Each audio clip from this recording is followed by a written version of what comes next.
안녕하세요. 오늘 저희가 같이 들여다볼 자료들은 정말 거대한 퍼즐 조각들을 모아놓은 것 같습니다. 네, 정말 그렇죠. 서로 전혀 상관없어 보이는데 묘하게 다 연결이 되어 있더라고요. 맞아요. 한쪽에서는 인공지능, 그러니까 AI를 만들겠다고 어마어마한 돈이 쏟아져 들어가고 반도체 가격은 뭐 하늘 높은 줄 모르고 치솟고 있다는 뉴스가 들려오고요. 그런데 바로 그 옆에서는 이거 다 거품이다. 결국 아주 나쁘게 끝날 거다. 이런 서늘한 경고음이 울리고 있습니다. 정말 그래요. 월스트리트에서는 AI 때문에 내 일자리가 사라질지도 모른다는 이야기가 나오고 캐나다에서는 갑자기 중국산 전기차가 물밀듯이 들어올 거라는 소식도 있고요. 심지어 AI의 방향성을 두고 창업자들끼리 194조 원짜리 소송까지 벌이고 있죠. 네. 그래서 오늘 저희의 목표는 이 뒤죽박죽 얽혀있는 소식들 속에서 진짜 중요한 흐름을 짚어내고요. 지금 기술 세계에서 벌어지는 이 거대한 지각 변동의 의미를 함께 명확하게 이해해보는 겁니다. 좋습니다. 자, 한번 제대로 파고 들어가 볼까요?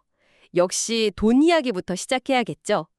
AI를 움직이는 심장이 반도체인데 이 시장 분위기가 정말 심상치 않습니다. 네, 특히 메모리 반도체 쪽이요. 맞습니다. 트렌드포스 자료를 보니까 AI 데이터 센터 수요가 폭발하면서 2026년 3월까지 DDR5 D램 가격이 거의 2배로 뛸 거라고 하더군요. 2배요? 네, 이게 그냥 부품 가격이 좀 오르는 수준이 아니고요. 우리가 쓰는 PC나 노트북용 메모리 공급까지 줄어들게 만들 정도라고 하니까 이건 뭐 시장 전체를 뒤흔드는 거죠. 그게 바로 AI가 산업의 모든 자원을 빨아들이는, 뭐랄까, 블랙홀이 되고 있다는 가장 강력한 신호입니다. 아, 블랙홀이요. 네. 업계에서는 이걸 공급 규율이라고 부르는데요. 공급 규율? 말이 좋아 규율이지 사실상 메모리 공급 업체들이 수익성 낮은 일반 소비자용 제품은 생산을 줄이고 돈 되는 AI 서버용 제품에 올인하겠다. 이런 선언이나 마찬가지거든요. 아하, 그렇군요. 결국 일반 소비자나 PC 제조업체들은 앞으로 더 비싼 가격을 치르거나 아니면 아예 부품을 구하지 못하는 이중고를 겪어야 될 수밖에 없는 그런 구조인 거죠. 그런데 이런 시장의 혼란에 지정학적 갈등까지 기름을 붓고 있는 것 같아요. 네, 이번에 정말 이상한 일이 있었죠. 맞아요. 미국 정부가 엔비디아의 강력한 AI 칩 H200을 중국에 팔아도 좋다고 공식적으로 허가를 내줬는데 네, 허가해줬죠. 정작 물건을 사야 할 중국 세관에서 이거 못 들어온다고 막아버렸다는 소식이 있습니다. 아니 이건 대체 무슨 상황인가요? 자기들이 사겠다고 해놓고 왜 문을 닫아버리는 걸까요? 여기서 바로 규제 승인과 실제 통관 사이에 미묘한 괴리가 드러나는 겁니다. 아, 이게 미국과 중국의 기술 패권 경쟁이 얼마나 복잡하고 다층적으로 변했는지를 보여주는 아주 상징적인 사례죠. 어떤 점에서 그런가요? 중국 입장에서는 이 H200 칩을 여러 가지 카드로 쓸 수 있습니다. 자국 반도체 산업이 성장할 시간을 벌기 위한 방패로 쓸 수도 있고요. 아, 시간을 버는 거군요. 네. 그리고 또 다른 무역 협상에서 미국을 압박하기 위한 지렛대로 활용할 수도 있죠. 너희가 허락해줘도 우리가 안 받을 수 있다는 걸 보여주는 거예요. 와, 정말 복잡하네요. 그렇죠. 이 불확실성 하나가 지금 AI 칩을 만들고 유통하고 사용하려는 모든 기업들의 발목을 꽉 잡고 있는 겁니다. 이렇게 모두가 비싼 AI 하드웨어에 목을 메고 막대한 돈을 쏟아붓고 있는데 영화 빅쇼트의 실제 주인공으로 유명한 분이죠. 아, 마이클 버리. 네, 마이클 버리가 찬물을 확 끼얹는 경고를 했습니다. AI 붐은 결국 나쁘게 끝날 것이라고 단언했더라고요. 특히 그가 인용한 워렌 버핏의 에스컬레이터 일화가 아주 흥미로웠습니다. 그렇죠. 1960년대에 어떤 백화점이 처음으로 에스컬레이터를 설치해서 엄청난 성공을 거뒀다는 이야기잖아요. 네, 맞아요. 그걸 본 다른 모든 백화점들이 너도 나도 비싼 돈을 들여서 에스컬레이터를 설치했죠. 결과가 어떻게 됐을까요? 결국 다 똑같아진 거 아닌가요? 맞습니다. 결국 모든 백화점이 에스컬레이터를 갖게 되자 그건 더 이상 특별한 경쟁력이 되지 못했고 누구도 추가적인 이득을 보지 못했다는 겁니다. 아, 버리는 지금 빅테크 기업들의 AI 투자가 딱 그 꼴이라고 보는 거예요. 마이크로소프트나 구글 같은 거대 기업들이 곧 구식이 될지도 모르는 비싼 칩과 데이터 센터에 수십 수백 조를 낭비하고 있다는 거죠. 챗봇 같은 AI 도구들도? 그렇죠.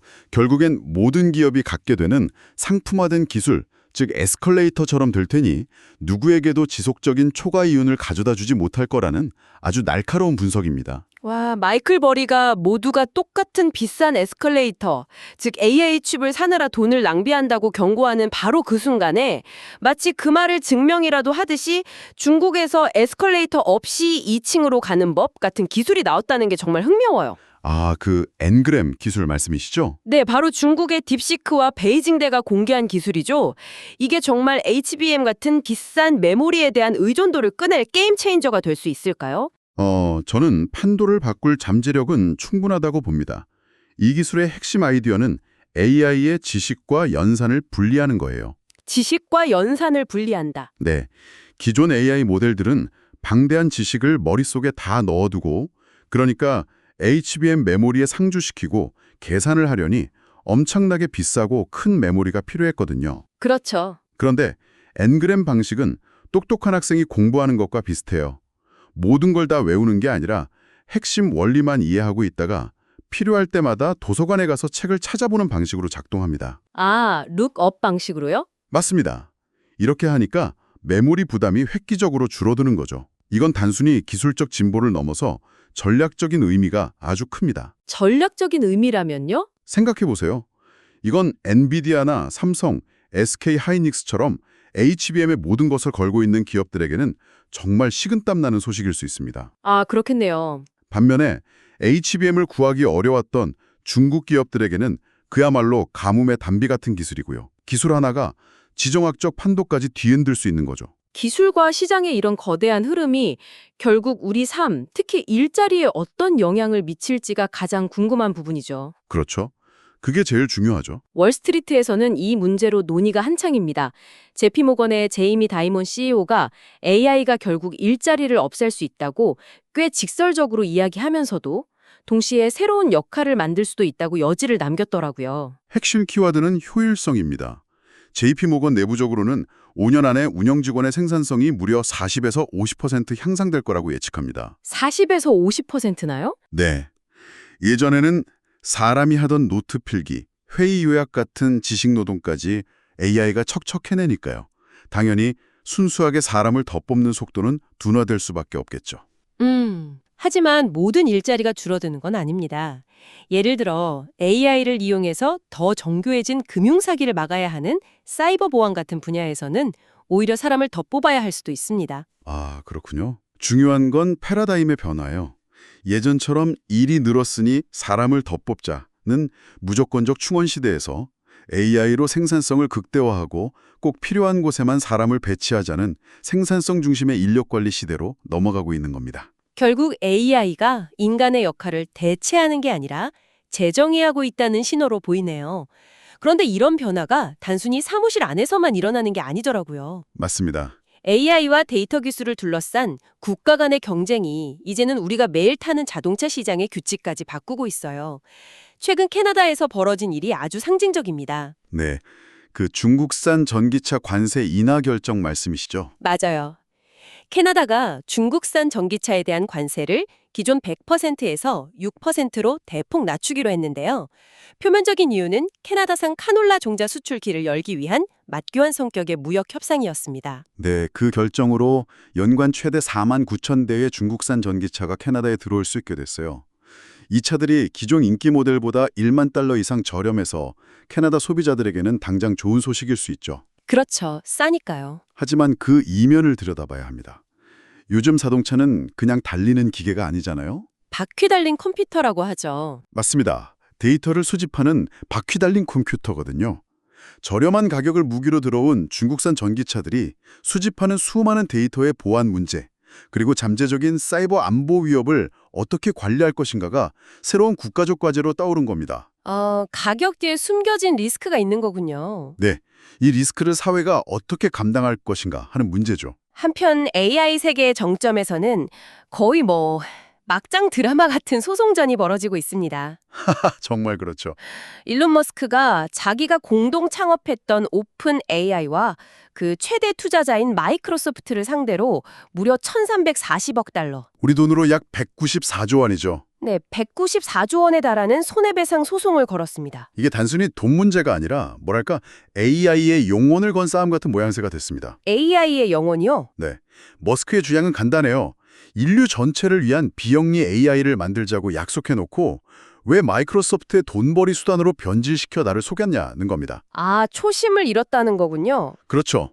반면 오픈 AI는 당신이야말로 회사를 통째로 삼키려고 하지 않았냐며 머스크가 과거에 보냈던 내부 이메일까지 공개하면서 맞서고 있죠. 와, 그야말로 진흙탕 싸움이네요. 맞습니다.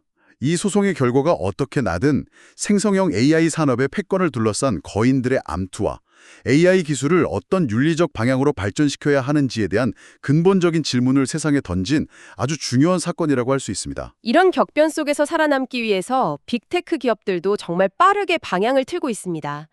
이번 주 주요 기술 뉴스들을 보면 몇 가지 흥미로운 흐름이 보이는데요. 네, 그렇죠. 대표적으로 메타가 VR 사업을 축소하고 관련 게임 스튜디오 문을 닫았다는 소식입니다. 네, 메타는 그 리얼리티 랩스라는 VR, AR 부문에 정말 막대한 돈을 쏟아부었지만 결과는 계속되는 적자였거든요. 그렇죠. 결국 이번 결정은 VR, AR 하드웨어라는 먼 미래의 꿈에서 일단 발을 좀 빼고 당장 돈이 되고 경쟁이 치열한 AI 소프트웨어 서비스에 자원을 집중하겠다는 명확한 전략적 전환으로 보입니다. 한때 미래라고 불렸던 메타버스가 잠시 뒤로 물러나는 거군요. 네, 그리고 AI가 모든 기술 기업의 R&D 자원을 빨아들이는 최우선 과제가 되었다는 걸 명확히 보여주는 사례죠. 이번 주 소식 중에 제 눈을 가장 의심하게 만들었던 건 바로 애플과 구글의 협력 소식입니다. 아, 저도 그 소식 보고 정말 깜짝 놀랐습니다. 애플이 차세대 시리 업그레이드를 위해서 구글의 제미나이 모델을 사용하기로 했다는 건데요.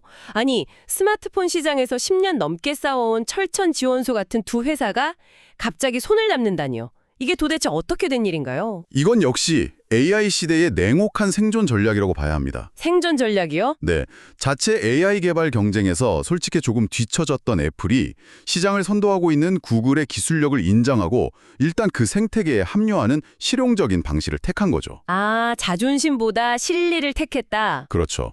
과거 모바일 OS 시장에서는 모든 걸 다 직접 만들어야 했지만 지금 AI 시장은 너무나 거대하고 복잡해서 한두 기업이 모든 걸 다 할 수 없다는 걸 보여주는 상징적인 사건입니다.